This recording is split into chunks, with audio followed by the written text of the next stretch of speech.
Nama kerajaannya Harum mempunyai putra dan putri 3 orang, 1 Mambang Yajid, 2 Putri Ijo, 3 Mambang Kayati, 2 laki-laki, yang tengah perempuan.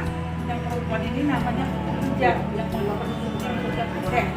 Tapi Putri Ija nggak mau, akhirnya diserang Aceh kerajaan itu. Karena tidak bisa melawan Aceh, adik Putri Ijo yang bungsu tadi bersumpah menyatulah sukma atau kekuatannya ke Meriam ini. Jadi Meriam ini ditembakkan ke arah pasukan Aceh yang ingin menyerang. Nembak terus menerus, akhirnya panas menyerang patah. Jadi patah Meriam itu terpentalnya ke Putri Karo ke Sukamaju. Itu tetap di sana ada kalau mau lihat, dan yang sekarang di sini dipindahkan kemari dia selama di istana. Nah, kalau bunga ini dikasih tamu, ada yang jarang Bu.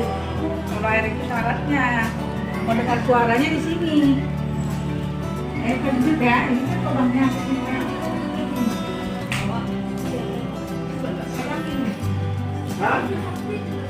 meledak air.